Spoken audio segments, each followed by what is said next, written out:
1 Samuel capítulo 23. Então disseram a Davi: Eis que os filisteus estão atacando a cidade de Queilá e saqueando as eiras.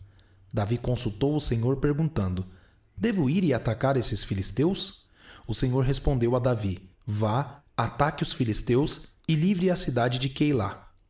Porém os homens de Davi lhe disseram: Temos medo aqui em Judá, quanto mais indo a Queilá lutar contra as tropas dos filisteus. Então Davi tornou a consultar o Senhor, e o Senhor lhe respondeu: Levante-se e vá até Queilá, porque estou entregando os filisteus em suas mãos. Então Davi e os seus homens foram a Queilá, lutaram contra os filisteus e tomaram todo o gado deles, e causaram grande matança entre eles. Assim, Davi salvou os moradores de Queilá. Aconteceu que, quando Abiatar, filho de Aimeleque, fugiu para junto de Davi em Queilá, levou a estola sacerdotal. Foi anunciado a Saul que Davi tinha ido a Queilá. Então Saul disse: Deus o entregou nas minhas mãos. Está cercado, pois entrou numa cidade de portões e ferrolhos. Então Saul mandou chamar todo o povo para a batalha, para que descessem a Queilá e cercassem Davi e os seus homens.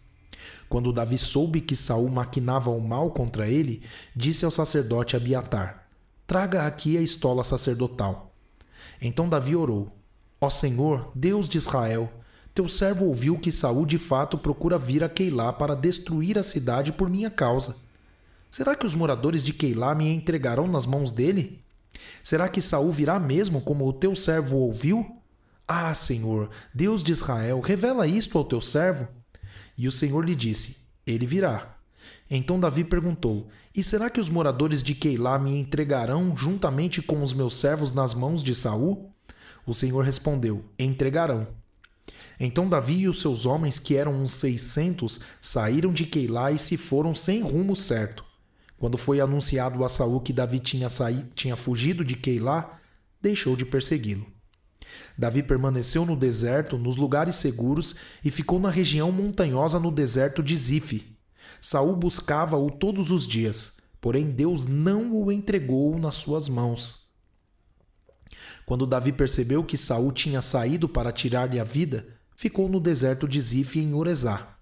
Então Jonatas, filho de Saul, se levantou e foi falar com Davi em Orezá e lhe fortaleceu a confiança em Deus. Jonatas disse: Não tenha medo, porque a mão de Saul, meu pai, não encontrará você. Você será rei de Israel, e eu serei o segundo depois de você, o que também Saul, meu pai, bem sabe. E ambos fizeram aliança diante do Senhor. Davi ficou em Orezá e Jonatas voltou para casa. Então os ifeus foram falar com Saul em Gibeá, dizendo: Não é verdade que Davi está escondido entre nós, nos lugares seguros de Orezá, no monte Aquilá, ao sul de Gesimom? Agora, ó rei, conforme o desejo do seu coração, venha, que a nós nos compete entregar Davi nas mãos do rei. Saul respondeu: Que vocês sejam benditos do Senhor, porque tiveram pena de mim. Vão agora e informem-se ainda melhor.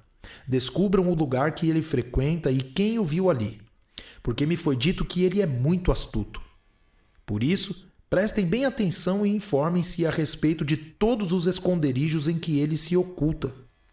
Voltem para cá com informações seguras, e então eu irei com vocês. Se ele estiver na região, irei procurá-lo entre todos os milhares de Judá. Então, eles se levantaram e se foram a Zife, adiante de Saul. Ora, Davi e os seus homens estavam no deserto de Maom, na planície ao sul de Gesimom. Saul e os seus homens foram ao encalço dele, e isto foi dito a Davi. Por isso ele foi para a rocha que está no deserto de Maom. Quando Saul soube disso, perseguiu Davi no deserto de Maom. Saul ia de um lado do monte e Davi e os seus homens do outro. Davi se apressou em fugir para escapar de Saul. Porém este e os seus homens cercaram Davi e os seus homens para os prender. Então veio um mensageiro a Saul dizendo: Vá depressa, porque os filisteus invadiram a terra. Por isso Saul desistiu de perseguir Davi e foi lutar contra os filisteus. Por esta razão aquele lugar se chamou Selá Amalecote. Davi partiu daquele lugar e ficou nos lugares seguros de En-Gedi.